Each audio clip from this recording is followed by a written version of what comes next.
'Cause you are Alpha and Omega. We worship you, our Lord. You are worthy to be praised. And you are Alpha and Omega. We worship you, our Lord. You are worthy to be praised. Can we sing it again? And you are Alpha and Omega. We worship you, our Lord. You are worthy to be praised. And you are Alpha and Omega. We worship you, our Lord. You are worthy to be praised. So we give you all, and we give you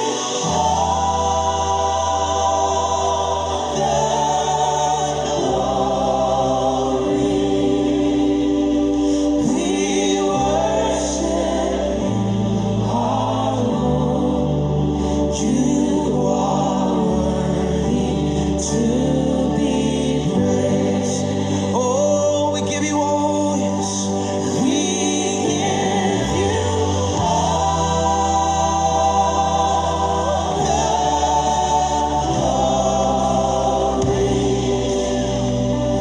we worship you, our Lord.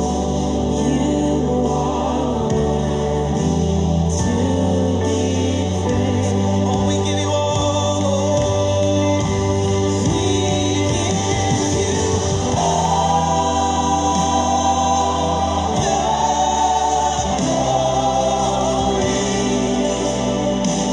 we worship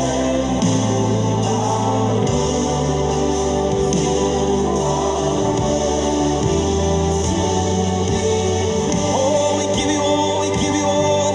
Oh,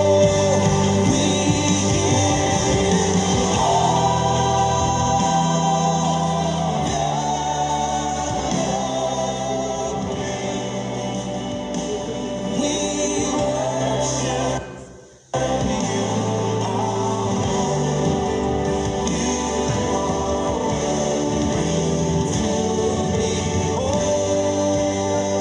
just the voices, just the voices. We give you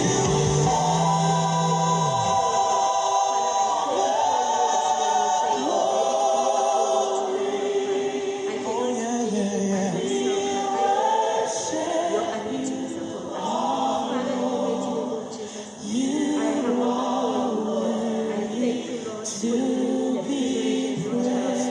Oh, we give you all to the Lord. We give you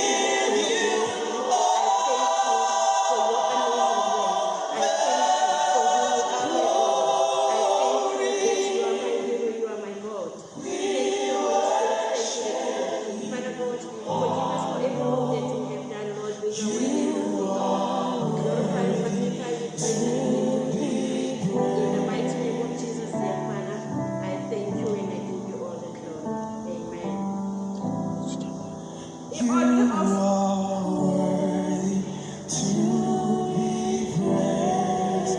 Oh, Amen. you are God Almighty, the wonderful Counselor, the King of Kings, we come before your throne again this morning, giving you all the praise, giving you all the worship. Lord, you are God. You are our good God. You are our excellent God. You are God who gave us everything. You are God who take control over us, mighty God.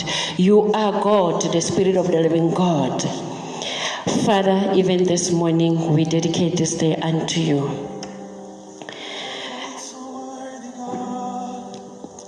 I greet all the people of God around Rustenburg, across the country.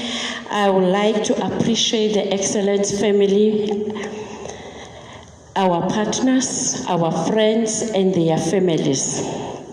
I'm going to read from the Word of God in the book of Ruth, chapter 2, reading from verse 1 until verse 5. Then Hannah prayed, "My heart rejoiced in the Lord. The Lord has made me strong. Now I have the answer for my enemy. I rejoice because you rescue me. No one is holy like the Lord. No one is holy like the Lord. There is no one beside you. There is no rock like our God. Stop acting so proud and haughty. Don't speak with such arrogance, for the Lord is a God who knows what you have done. He will judge your action. The bow of the mighty is now broken, and those who stumble are now strong. Those who were well fed are now starving, and those who were starving are now full."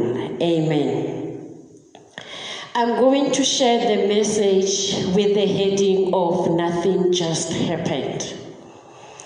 Before I can start with my message, I just want you to think of everything you have been through. I just want you to think of everything good or bad there was in your life. I want you to think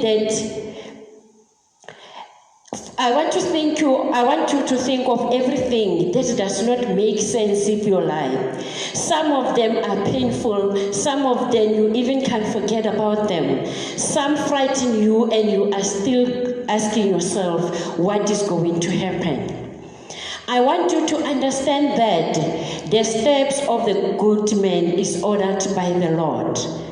I want you to know that your life is not confused, but everything in your life has been carefully taken care by God. I want you to get deep down in your spirit and understand the good and the bad from day to day and think that nothing just happens. Amen. In the book of Ruth, chapter 1, it is so delight. It become involved with our fails. You become involved with their fails. You become in love with the character. You feel the pain and you share the tears.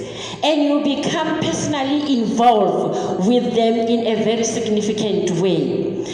It is a story of encouragement. It is a story of love. And it is also a story of support.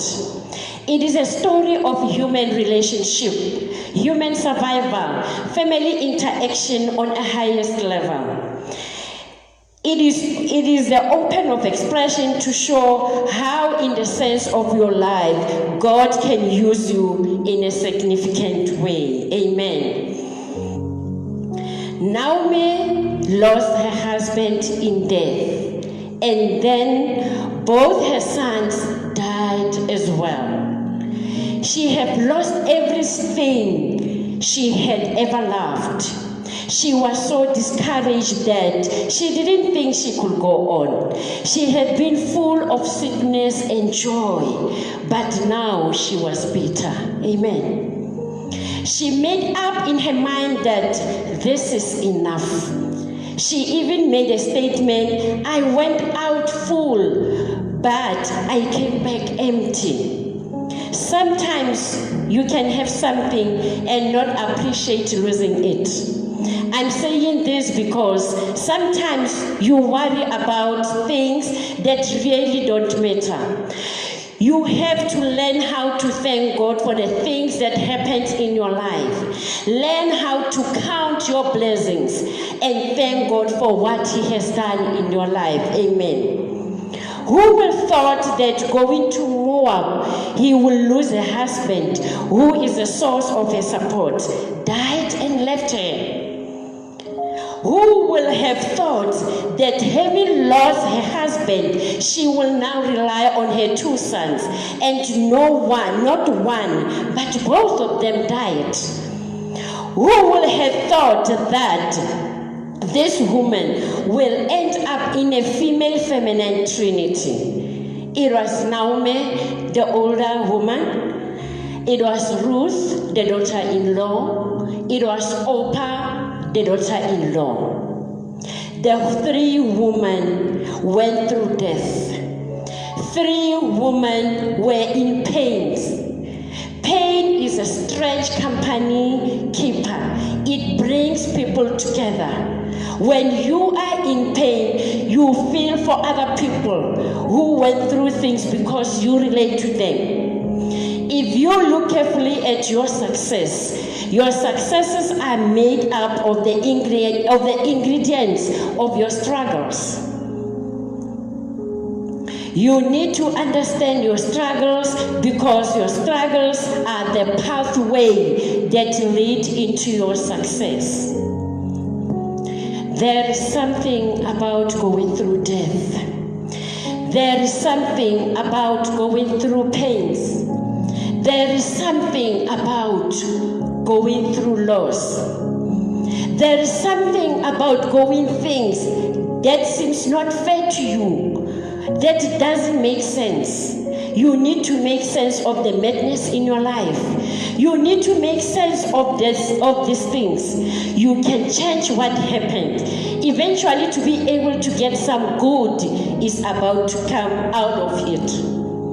Things to bring closer, to justify. I've been going through this kind of pain for nothing. I need to be able to feel that something good is going to come out of this.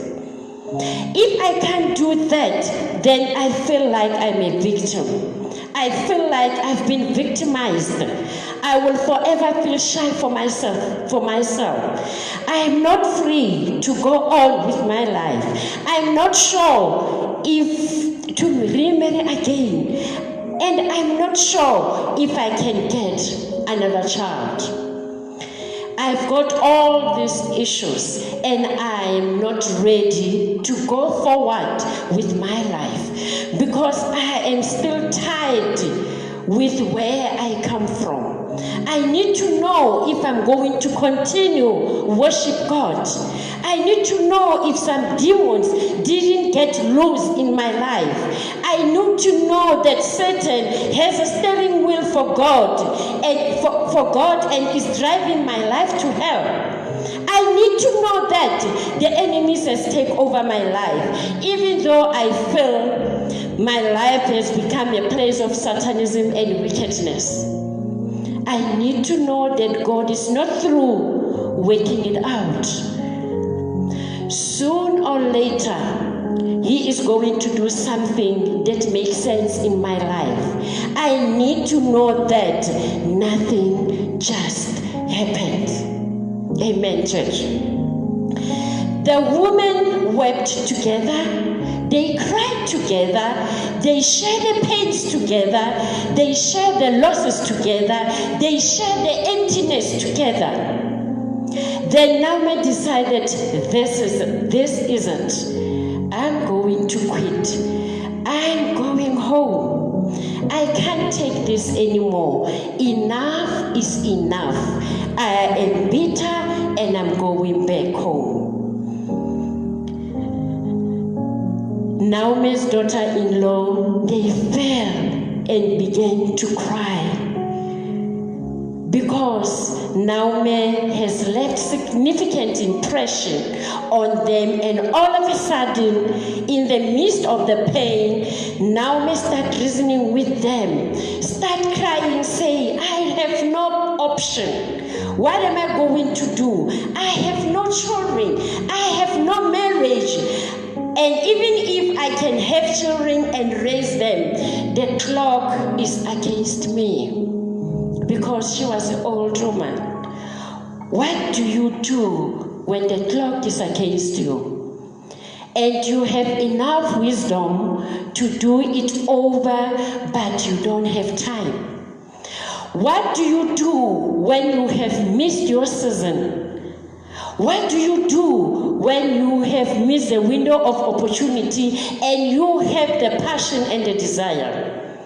When you look in the mirror, the wrinkles on your face and the surging of your body indicates that you don't have time to do all over again. She says, I don't have time to get pregnant again. Amen. There are people, when they start running out of time, they become bitter and desperate. They push people away because what people are asking for, they don't have or they can't give anymore. It feels like God has forgotten about you, but nothing just happened. At this age, at this stage, there's a reason why it happens. There's a reason why it happens at this age. There's a reason why it happens at this level. It is not a mistake. It is not an accident. God didn't fall asleep. The devil didn't come in and mess up things. God never sleeps, and he is a complete control. He knows where you are. He knows how old are you. He knows how much time you still have. He knows who left you. He knows who betrayed you. He knows who raped you. He knows who molested you. He knows who rejected you. He knows where you are in your life. He knows about your bills. He knows about your degrees. He knows about your drop down. He knows what is going on with the life of your children. You just have to understand that nothing just happened.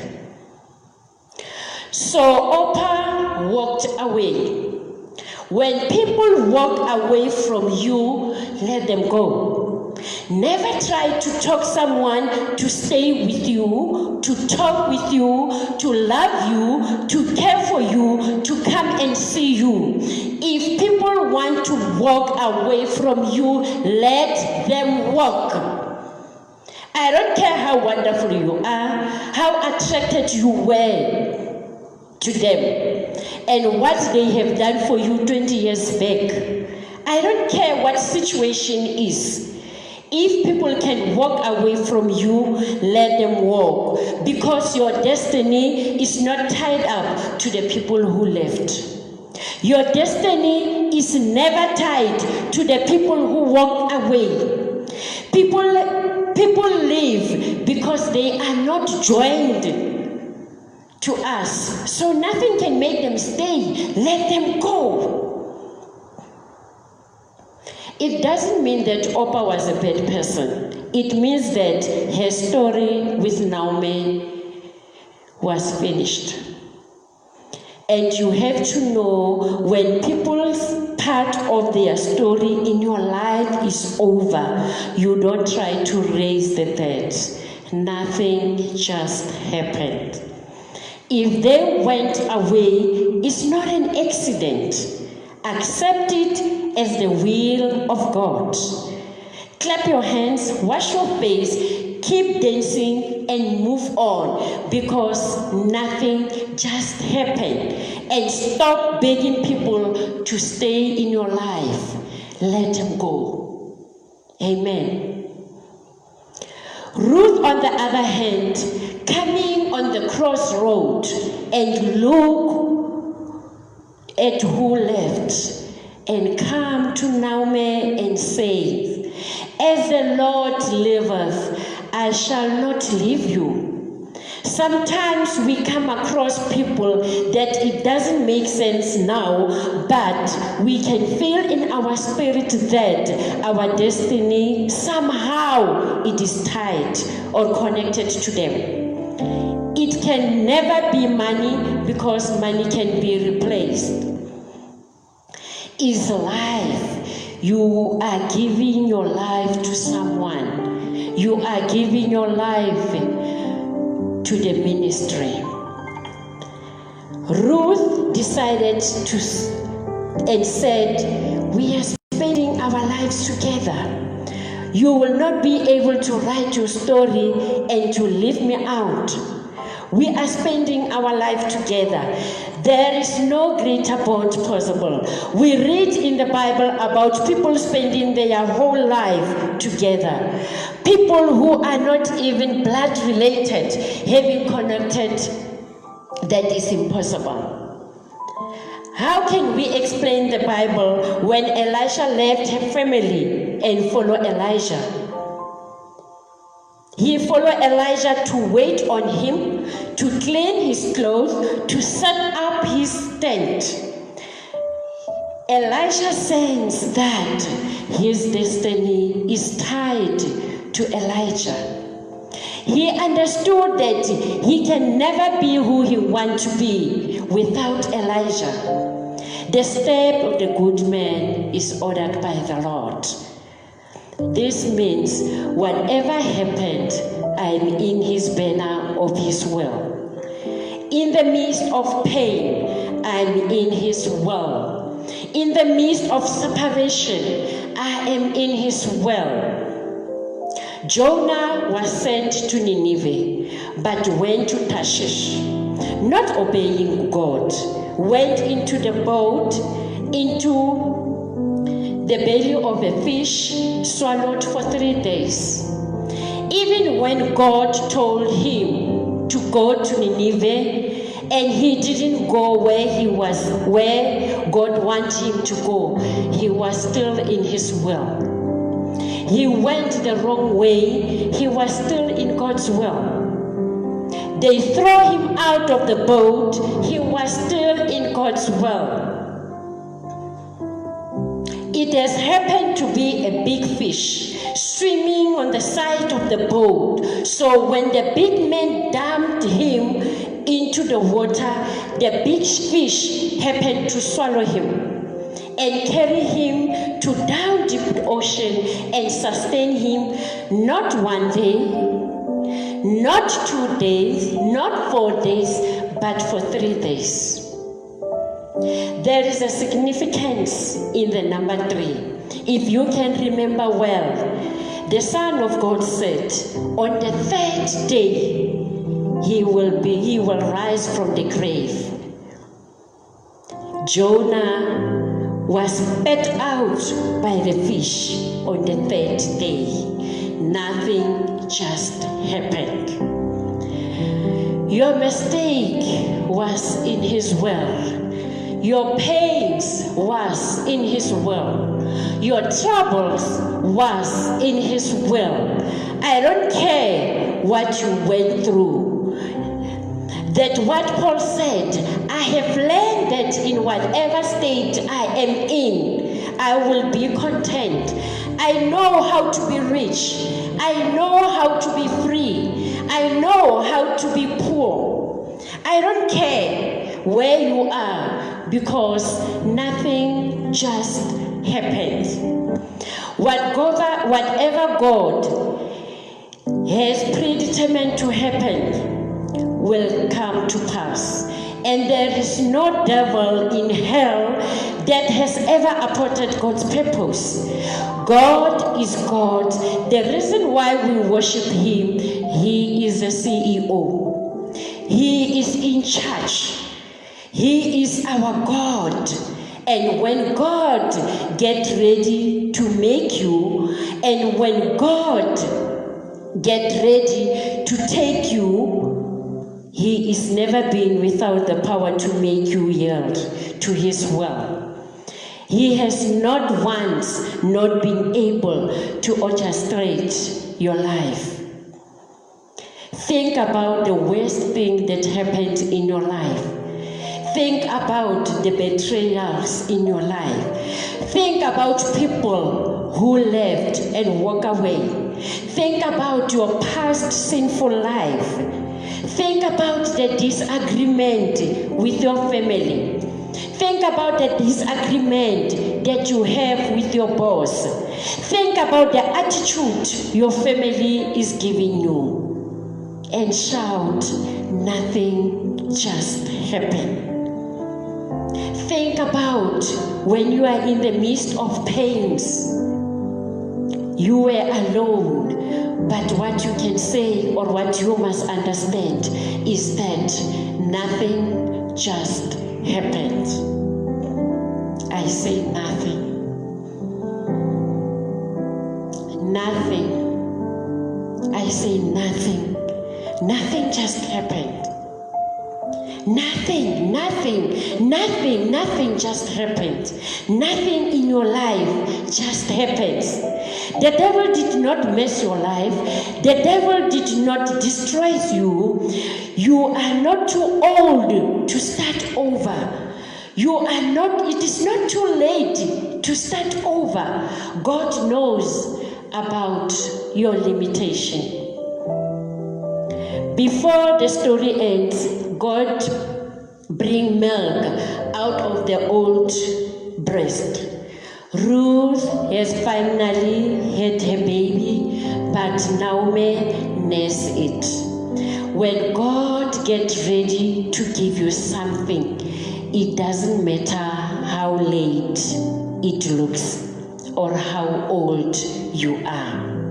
He is going to make it happen. He is going to make something happen in your life. God bless you. Father, we thank you for your word. We thank you for the opportunity that you gave us. We thank you for teaching us that nothing just happened. We thank you that our mistakes are in your world. Our pains are in your world. We thank you that you said in your word that our troubles are in your world. We thank you, Lord, that whatever we are going through, you said that it is not an accident. We thank you, Father, in the mighty name of Jesus. We thank you for this wonderful day. We thank you for your presence. We thank you for giving us courage.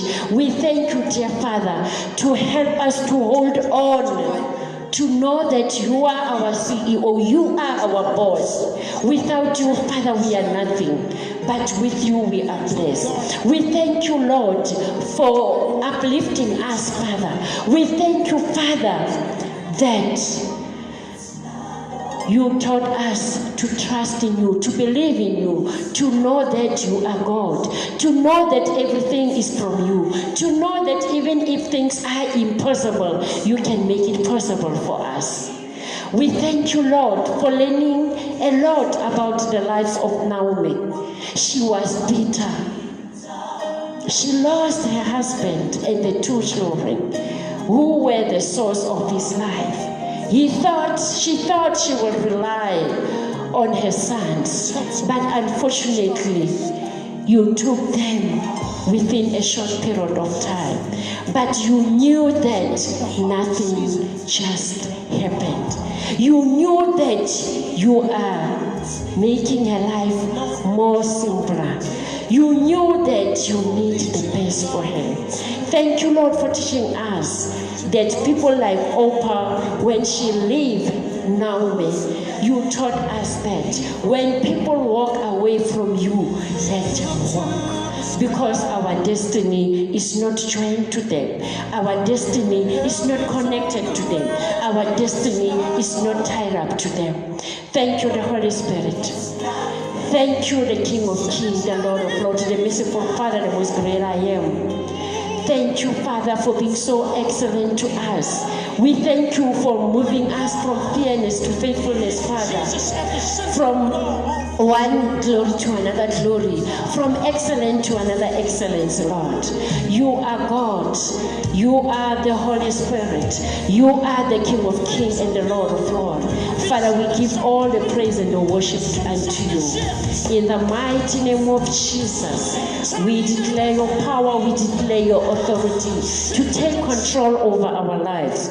We declare your power, we declare your authority to guide us, Lord, to direct us through your path. You are God who is merciful. You are God who is great. You are God who is wonderful. You are so amazing, my Lord, so awesome to us. Thank you for being so good in the wonderful name of Jesus. We bless, we glorify, we magnify, and we bring all the praises unto you. You are the Lion of Judah. God, you are the rose of Sharon. You are the lilies of the valley. You are the King of Kings and the Lord of Lords. You are the Lion. You are the Lion of Judah. In Jesus' name, dear Father, we thank you and we dedicate this day unto you. In Jesus' name we bless you. Amen and amen. Stay blessed. Amen. I feel this thing trying to get in your heart.